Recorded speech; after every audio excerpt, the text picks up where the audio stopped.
Hero Vida VX2 झकास या बकवास, इतनी घटिया रेंज दे रहा है पर गाड़ी बहुत सॉलिड है यार। चार्जिंग की सब कुछ होता है।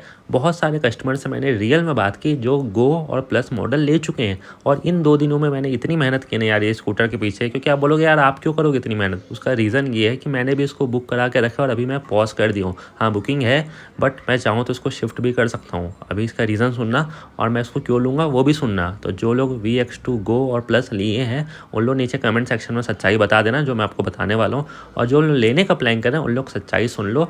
नॉन स्पॉन्सर रहने वाला है, आपको बुराई अच्छाई दोनों सुनने को मिलेगी। तो यार तैयार है ना, सच वीडियो देखो, झूठ से कोई भी मतलब नहीं। तो यहाँ पे हम बात करते हैं सबसे पहले वीडा के 2 मॉडल आए हैं अभी, VX2 प्लस और VX2 गो। ठीक है, पुरानी वाली मॉडल मत लेना, उससे थोड़ी सी ये बेटर है, बट इसमें डिसएडवांटेज कहाँ पे है। अगर आप VX2 गो लेते हो जो कि मेरे आंखों के सामने है, इसमें यार आपको 1 सिंगल बैटरी मिलती है जो कि रहने वाली है 2.2 किलोवाट आवर की। यार तो इसमें फिक्स बैटरी भी दे सकते थे, एक बैटरी को रिमूव करने का ऑप्शन दे देते जैसे कि सिंपल 1 करता है, बट नहीं। अगर आप सिंगल लोगे तो भी आप रिमूव कर सकते हो, डबल लोगे तो भी आप दोनों रिमूव कर सकते हो। ठीक है यार, अच्छी बात है। बट पर वीडा का ये जो दोनों मॉडल है ना, वो एक्सपेक्टेड से भी रेंज बहुत कम दे रहा है। उसका रीज़न सुनो, जो भी बैटरी फिक्स रहती है ना वो आपको थोड़ा सा ज़्यादा रेंज दे सकती है। ज़्यादा मतलब कि 5 से 7 किलोमीटर, या दोनों को बहुत स्लो भी चलाओगे तो 10 किलोमीटर मैक्स टू मैक्स बोल रहा हूँ ना, 2 किलोवाट आवर के हिसाब से। सिंगल किलोवाट आवर में आपको वो 4 से 5 किलोमीटर तक का फ्लक्चुएशन देखने को मिलेगा।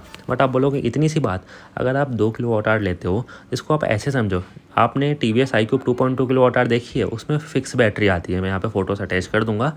उसकी जो कंपनी रेंज बताती है ना उतनी ही रेंज मिलती है। अगर कंपनी बोल रही है कि इको मोड में वो 94 चलेगी, तो यार उसको अगर आप इको और राइड दोनों में चलाओगे तो मिला के वो 75 चलती है, क्योंकि 94 IDC रेंज है। और अगर आप राइड मोड में ही चलाओगे तो हम मान के चलते कि 60 तो किसी भी हालत में चल जाएगी। और अगर यंगस्टर चला रहे हैं, जल्दी से थ्रॉटल दे रहे हैं, थोड़ी सी बदतमीजी कर रहे हैं, तो भैया आप ये मान लेना 55-50 तो चल ही नहीं चाहिए। बट अगर आपके फादर चला रहे हैं या कोई बड़ा चला रहा है और उसको डेली रनिंग 50 किलोमीटर है, मतलब उसको पता है कि दिन में 24 घंटे में गाड़ी 50 से ऊपर नहीं जाएगी, तो ठीक है। बट वीडा के साथ केस थोड़ा सा डिफरेंट है। अगर आप इसका टॉप एंड मॉडल भी ले लेते हो ना, VX2 प्लस, उसमें 1.7 की 2 बैटरी मिलती है, हो गया 3.4 किलोवाट आवर। अब दोनों मिला के जो रेंज आ रहा है ना, किसी को 60 आ रहा है, किसी को 70 आ रहा है, किसी को 80 आ रहा है। और अगर आप सिंगल राइडर हो, इको मोड में ही ड्राइव करते हो, बूस्ट मोड को ऑफ करके, आपको ये गाड़ी 102-103 किलोमीटर का रेंज देती है। अब मैंने जिन कस्टमर से बात की, उनका ये मानना था कि मेरे पास प्लस है, 2 प्लस वाले से बात हुई, गो वाले से बात हुई, क्योंकि गो यार थोड़ी सी कम ही बिक रही है। तो गो का जो रेंज उन्होंने बताया ना, कि मैंने मान लिया मन में कि ये गाड़ी 50 किलोमीटर ही देगी और मैं खुश हूँ, उसके बाद मुझे सोचना नहीं पड़ रहा। बट प्लस वालों का ये कहना है कि हमको कभी कभी जल्दी जाना रहता है, तो स्कूटर अगर हम स्पोर्ट मोड में या उसके जो एक्स्ट्रा बूस्ट मोड है उसमें चलाएंगे, इको मोड में भी आप बूस्ट मोड कर सकते हो 40 की स्पीड के बाद, तो रेंज वो बहुत ज़्यादा ड्रॉप करता है, तो उनको इशू आ रहा है। पर मेरे साथ केस बहुत ही डिफरेंट है। मेरे घर में ओला S1 Pro पहले से ही है। अब उसमें मुझे दूर जाना रहे, अगर 100 के ऊपर किलोमीटर या 100 ही किलोमीटर, मैं उससे जा सकता हूँ। बट मुझे एक ऐसे नॉर्मल इलेक्ट्रिक चाहिए अपने फैमिली मेम्बर के लिए, तो उतना नीड नहीं है मुझे। मतलब उनको थोड़ा सा जाना होगा 5 से 10 किलोमीटर, कभी 15 किलोमीटर, या चलो ठीक है किसी दिन 50 किलोमीटर। अगर उससे ऊपर जाना हो तो यार ओला लेके ही जाएंगे, या और दूर जाना हो जहाँ पता हो या तो कार लेके जाएंगे, या पेट्रोल स्कूटी भी है मेरे पास, जो कि मैंने पिछले साल डिओ ली थी क्योंकि ओला ख़राब होना चालू हो गया था। तो ऐसा नहीं है, इलेक्ट्रिक स्कूटर है तो प्रॉब्लम्स आएगी, अभी पूरी तरीके से ये ठीक नहीं हो चुकी है। तो आपको मैं यही बता रहा हूँ। इतने दिन के बाद मैंने ये एनालाइज़ किया कि अगर आपको पता है कि 50 किलोमीटर के ऊपर आप जाओगे ही नहीं, और 50 किलोमीटर वैसा कि सुबह 9 से 10 1 घंटा घूम के आ गए थोड़ा सा कहीं से, फिर दोपहर को टुकड़े टुकड़े में चलाओगे तो गाड़ी रेंज देगी। अगर आप सोचोगे कि सीधा एक ही साथ जाना है, 25 किलोमीटर आना है, 25 किलोमीटर, गाड़ी का बैटरी मोटर हीट करेगा। जितना ज़्यादा हीट करेगा रेंज थोड़ा सा ड्रॉप करेगा, जिसकी वजह से आपको जो एक्यूरेट रेंज है वो गो मॉडल में राइड मोड में 40 मिल जाए, वही बहुत बड़ी बात है, क्योंकि वो वैसे ही 47 दिखाता है, इको में वो 64 दिखाता है। तो ऑन एन एवरेज उसका जो गो मॉडल का रेंज हो गया 50 से 55 किलोमीटर, या बहुत ही धीरे आप चलाओगे 20 से 25 किलोमीटर पर आवर की स्पीड में, तो 60 किलोमीटर। बट अगर आप प्लस लेते हो, उसमें भी सेम कंडीशन है, बहुत ही धीरे सिंगल राइडर के साथ हो और इको में ही चला रहे हो, 40 किलोमीटर पर आवर के ऊपर स्पीड नहीं है, तो वो दे देगी आपको 100 किलोमीटर।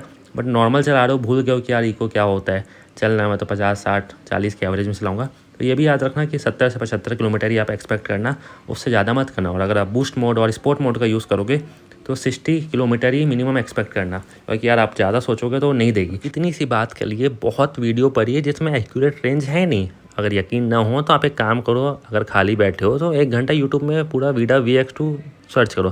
सबसे पहले तो गो का टेस्ट ड्राइव 1 या 2 ही लोगों ने किया है। एक्यूरेट है, 58 किलोमीटर आया है। और उसके बाद प्लस मॉडल की भी लोगों ने राइड ही है। किसी की 66 आई है, किसी की 75 आई है, किसी की 102 आई है और किसी की यार बोलूँगा तो फिर आपको अच्छा नहीं लगेगा 60 से हल्की सी कम आई है। प्लस मॉडल की बात कर रहा हूँ। और लोगों ने कमेंट किया कि इससे अच्छा तो ओला ले ले, इससे अच्छा तो साइकिल ले ले।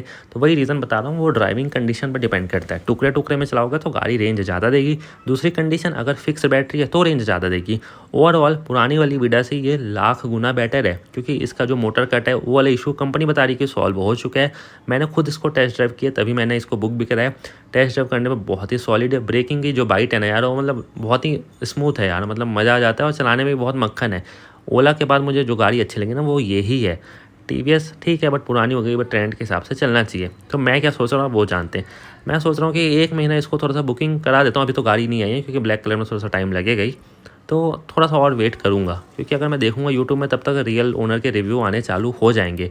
अब जब पता चलेगा मेजर प्रॉब्लम क्या, और अगर वो माइनर ही रही ना तो मैं लूँगा, अदरवाइज़ फिर मैं रिश्ता पे शिफ्ट कर दूँगा। और अगर आप अभी पूछ रहे हो कि रिश्ता लूँ या वीडा VX2 लूँ, तो उसके लिए यार आपको प्रॉपर समझाना पड़ेगा डिटेल से।